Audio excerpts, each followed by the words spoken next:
Hello and welcome back to Bourbon Barrel Talk. I'm your host, Scott Minton. Today we're back in the Brock Bourbon Bar and we are drinking whiskey. And did you know if you build it, they will come? Yes. They will come. They will always come. John says I always come. Good for you, dog. I love that. I wish I always came.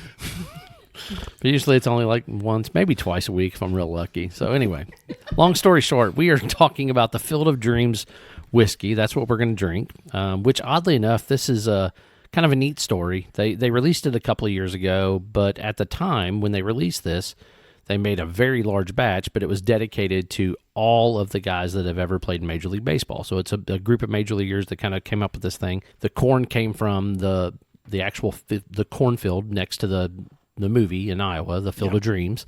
And then they dedicated it by stopping the batch at 22,860, which was the number of baseball players from the beginning of the inception of Major League Baseball till the time that this was made. So, which is impressive. That's a round number. It was kind of impressive. You would think it would be 22,863 or whatever. Yeah, something really odd. Something odd. So anyway, that's the story behind it. Johnny, what is it? Proof, all that good stuff. What bottle number do we have too? Because they're individually bottled. So the one we are sampling today is bottle 286 of 22,860. We're doing coming in at a 93 proof, and there's just a nice little there's a little story time going on the back of the bottle that I'll read for our listeners. It says, this bottle is a love letter to baseball written by former major leaguers. Celebrates following your dreams, no matter how insurmountable they may seem. Limited, of course, to 22,860 bottles, one for each player in the history of sports to reach the big leagues, making it truly collectible offering.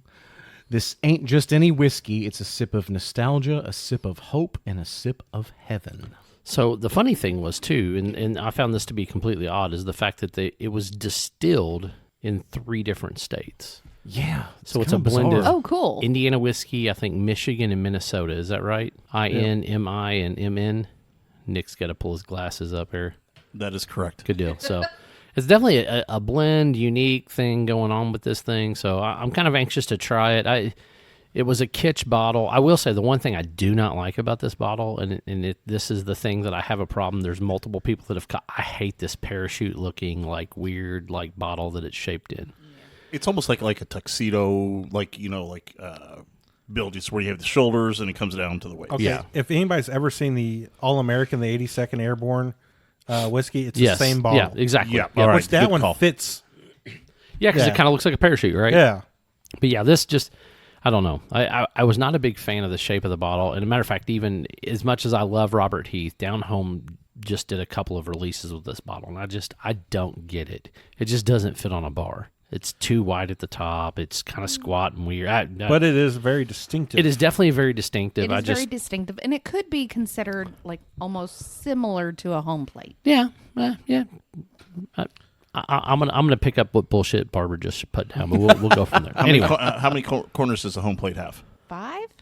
Correct. Well, the first problem I have is you kind of coming at it as a question. It's a pentagon. I never said I was good at sports, okay? That's shapes.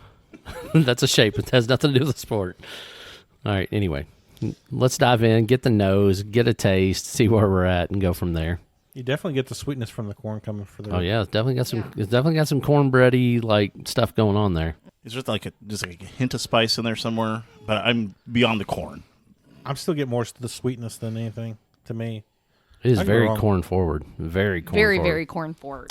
I'm not hating it though. I kind of like some hot corn porn. Everybody knows I like that 99.1 and that 80-10-10. It doesn't have the nose of mellow corn, but it's similar. It reminds me of a Polo cologne almost. Just the nose. Wow, you're going way back. It's got this really intense, like, citrusy. All right, I take back everything I said in the last couple of weeks about John and being come glad on, to see man. him. And I must say that's a dead fish that he just landed there. The sniff, like the smell and the taste that he's picking up notes. Polo cologne. Yes, Are we going back to the 90s? I mean, I can understand. It reminds me of something. Yeah. Yes, it reminds me of my dad's cologne from the 90s. 1998 bad cologne is what this smells like. It really does. It's It does kind of not tripping smell me like out, that. man. Like the Miami Vice cologne. I'm like, right? no, I poured my own own glass, so I know I didn't fuck up. Man, that's just such a glowing review you just gave Field of Dreams whiskey here, man. It smells like bad cologne from 1998. So 4 of us do not get back. All right, when home. you say it like that, I sound like a jackass. It sounds kind of dicky. We're just trying to translate this for you for what you said. Yeah, 100%. They're not going to be sending me any free bottles anytime soon. No. Oddly enough, a buddy of mine gave me this bottle to try. He's like, hey, he bought like 5 or 6 bottles when he went to like some special release of these things, and he's like, try it before I drink it. I'm like, See, I think most people was probably going to buy this bottle and sit on a it's shelf. a collector's, right? Yeah. I mean, Yeah, this is a collector's thing right now. I get that, but how collectible is something that they made 22,860? You're talking to the guy that has regular wild turkey sitting on a shelf because it's the old label. Yeah, Not that old of a label. It's not that old. Well, I mean, No. the thing is that if you, unless some catastrophe happens, baseball has been around and is probably one of the older sports that have been around the longest. Oh, yeah. It's And the it's gonna- oldest American sport. And- It's apple pie. It's America. It's baseball. And it's probably going to be the one that'll still be around for a long time to come, pending some strange reasons. Unless we take up cricket for some stupid reason. I And am run not between- taking up and cricket. run between wickets. I have tried to watch cricket. I've never understood. Actually, I enjoy watching cricket, but there's you hit the little tiny ball with the paddle, and then you run as fast as you can in between 2 sticks. I just don't get. There's something about running bases and being able to steal and the strategery of baseball versus hit run. That's it. Yeah, if I'm gonna watch something, it's gonna be baseball, football, hockey, anything else. Oh, I love hockey. Man, I miss hockey in Louisville. In all seriousness, I do almost, I get a gin, an herbalness to it, and it reminds me of a now gin. see, Yeah. there you I just was redeemed having a little yourself, fun, dog. okay? Yeah, yeah, that's what it was. It was fun. Polo bag cologne from 1998. He's got to have a redemption arc. He had a redemption arc. He's like the evil twin. I am Good Lord. Batman. Yeah, I do get some of that those other ginny type notes. I There's can definitely see some that. of that. Like maybe a lemon peel even.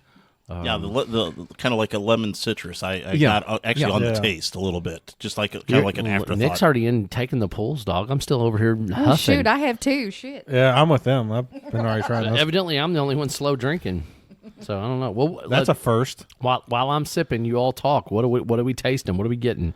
You get a lot of the corn sweetness in the mid to back. Yeah. You still get kind of like a not really a corn pudding, but more of a kind of like cornbread aspect of it. Because it's not that there's not much creaminess there, but for some reason I'm just getting this like really just kind of flash of kind of like almost like a lemon zest that just kind of comes through on this. I'm sorry. I You love okay Scott's there, face. Scott? I mean, dude, this is straight up. I feel like I'm eating Silver Queen corn that's been creamed with just a little bit of butter and A little bit of salt. a little bit of salt and just The hint of pepper. not even. I don't. No Okay, pepper. okay. A squirt of lime juice. No, I Okay, can fully get okay, I behind can that. get that. Interesting. It's weird. This is like the funkiest thing I've tried in forever. I don't dislike it. Don't get me No. wrong. This is funky though. This is different. I loved your face, though. I was like, whoa, dude, this is like straight up. So my grandma used to always take like, and we were big Silver Queen eaters, right? Yep. Like white corn, blah blah blah. I think We'd that's cut a it lot of straight- the people around but we here. cut it straight off the cob, and my grandma would always freeze it, like for summer, winter, so that way we'd have it all year long. But when she took it out of the freezer, she put it straight into a skillet and put like tons of butter in it, and just like fried the corn inside the butter, got a little bit of water just to get it kind of rolling and getting some steam rolling. And then that's kind of what it reminded me of. That Silver Queen, like creamed corn, like straight out of the skillet. Now I want some freaking corn like that. I was about to say, I don't think I've ever. We were always kind of the sweet corn, the sweet yellow corn. We were a mix with on mine. Dude, so. there's so many good white corn varieties. Like Oh, yeah. it's I'll be honest with you, that's one thing that I've been like, what would it taste like if you got Celebration corn? Which if people have never had Celebration corn, like it is a different level of sweetness for a white corn. Like it's almost like caramel corn. Like it's like, or not even caramel corn would be a good, what the kettle corn.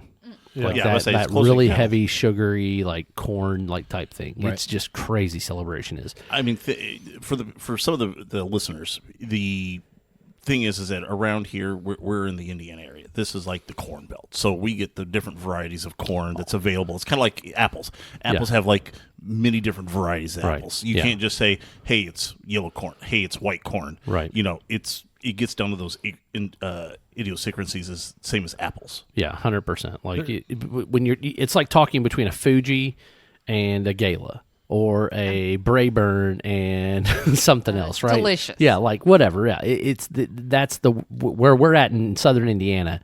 Like that's what, when you go to the farmer's market, there's like literally probably 15 different varieties of corn that you can hand pick up from a farmer local and be able to do that. But like those are just the ones that I remember as a kid. Like Celebration was like this creamy, delicious, sweet white corn, and then Silver Queen was kind of the same way, just not quite as sweet. Then So- you had the hybrids too. Oh, you had tons of hybrids, different things like that. So, but it's just so sweet and so corn forward. There's even almost like a touch of like breadiness to it, like that cornbready type flavor.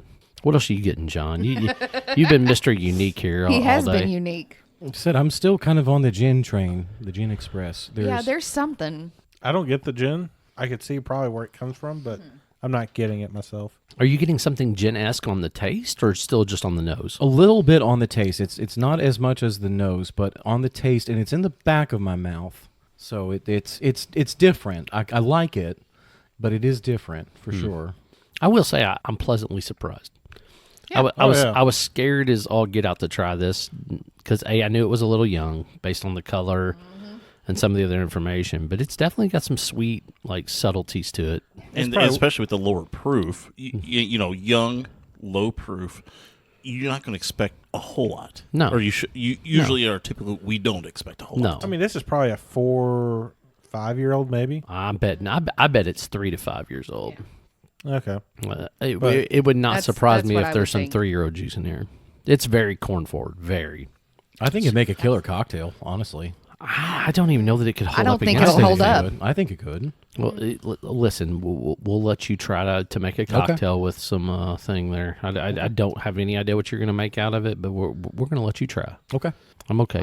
I enjoy this. I'll throw down a slap of the gauntlet of it. You're enjoying it, Carl? Oh yeah. Like I said, it's not that I don't enjoy it. It's just it's so corn forward. It reminds me almost of mellow corn or something like that. But it's only not with, as with a heavy. different with not the same level of, like you said, heaviness or like density. That's what that. Yeah, usually with either mellow corn or sometimes if you've ever had we've had the Still Austin before. Yeah. Yeah.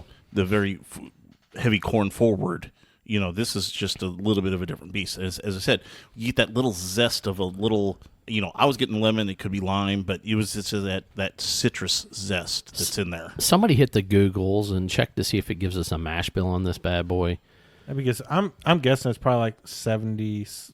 I bet or it's more. 99.1. I bet it's 80, 10, 10, 99.1, 95.4. It's very high corn. Well, I'm about to say it's probably high, but it does say that it's a bourbon, so it's got to have some type of.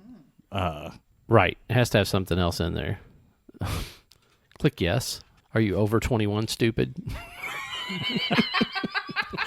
Our peanut gallery is not apparently over 21. Not the smartest tool in the shed. All right, so the That's real the tech support. sharpest tool in the shed. It's quite dull. All right, The quickest bunny in the race, the brightest crayon. all right. in the You actually might be box. you might be surprised with this mash bill because Okay. the actual real tech support came through. It's 73.22.5. 73.22.5. So I was There we close go. with my first guess with a 70. Huh. I will say I'm pleasantly surprised. Does I anyone can else see where think you could It's be- very similar to MGP. So with I will say this though, it's got Indiana in it. I bet the Indiana is the 70 what is it 70-21-4 Yeah. for the standard MGP. So I bet that's probably the Indiana mash bill. I bet the other ones are insanely high corn, and I bet if it's proportionary, I bet we're hitting. I'm sort of curious to who all the 3 distilleries were that distilled this.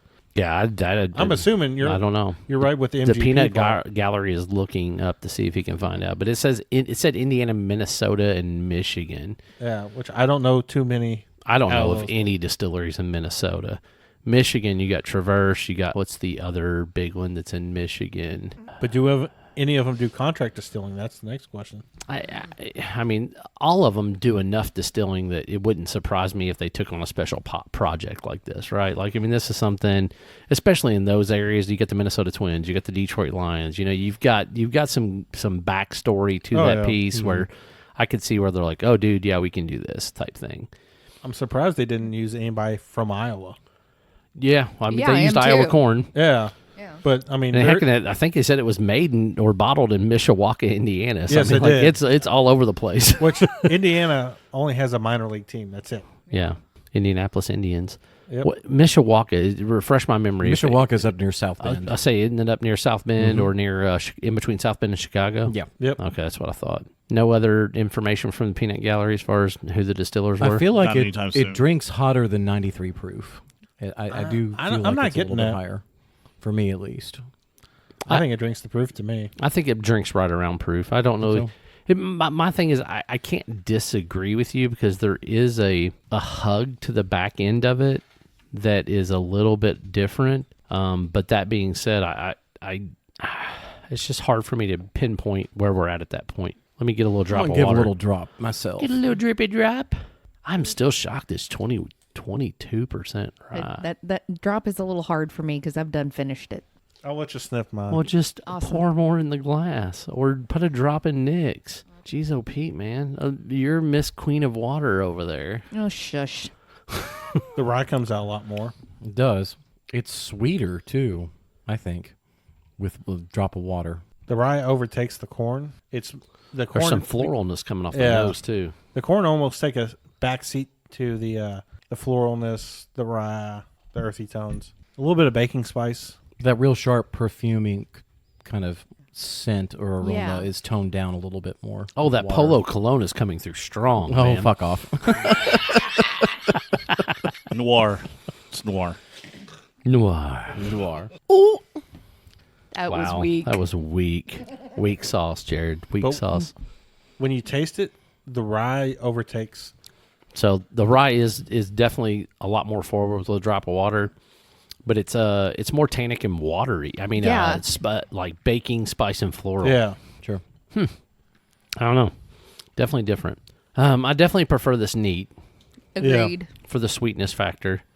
Since we're not like numbering them 1, 2, 3, 4 because it's not going up against anything. I guess we're gonna have to give it a score from 1 to 10. What do we got here? I'll go first. All right, I'll give it about 5.4. 5.4. Johnny, I want to say 4.8. 4.8. Okay, I was going close, probably 6.2. okay. It's going about a 5.7. 5.7. Yeah, I think I'm about where Barbara is. I think I'm in that 5.7 to 6.1 ish area. Like I think there's nothing it's- wrong with no, it. No. and I think it just depends on the day that you're in. Yeah. On do you want that really heavy corn, sweet, savory type feel or not? This would be a fall drink, not a summer drink. Oh, Not a summer absolutely. drink. Not a No. summer at all. I think for me, and why I've rated it a little bit lower than what I would have liked to have, is the corn forwardness is still youthful. It is very Yeah. youthful. Agreed. I'd be honest with you, if you took this mash bill or whatever they did with the blending of XYZ and double oaked it and put it back in a barrel for 12, 18 months, Yeah. this might be fire. I think so. I mean, it might be absolutely delicious. For one, there would be enough sweetness that caramelization would pick back out, things to that nature. I think you get a little bit more richness from the color and a little bit more spice from that oak. I don't know. To me, it's just a little young. I think it's still got some aging to do. Yeah. But they may have also wanted the corn to come forward saying it is the Field of Dreams, which is surrounded in corn. So and- it and may that makes 100% absolute- right. We don't know what they're- exactly. yeah. And I think, with them doing this many, they had to do a blending. Yeah, And, no, 100%. Yeah. And I think this is a happy medium for such a large batch. I would also say this could very, very possibly be that they made this in hopes that it would be kind of a gateway drug. Like there's enough sweetness and subtleness to it that women would drink it. I think a lot of people that maybe aren't bourbon drinkers, that if they tried it, it would be more approachable, like because of that collectability piece. So, I mean, Yeah, I can. What was get the behind retail that. on these? Do you know? I have no idea. I think they were like $93, It was 89 $89.99. for Okay, most places. Yeah. gotcha. So around, so I was close after tax. Yeah. Close. That's Correct. the ballpark. Depending on what state you live in. The ballpark. Nice. Home run. Home run. There we go. All right. Well, I think that's our review of Field of Dreams whiskey here on Bourbon Barrel Talk. If you want to find us, you can find us on Facebook, the Instagram, or the X.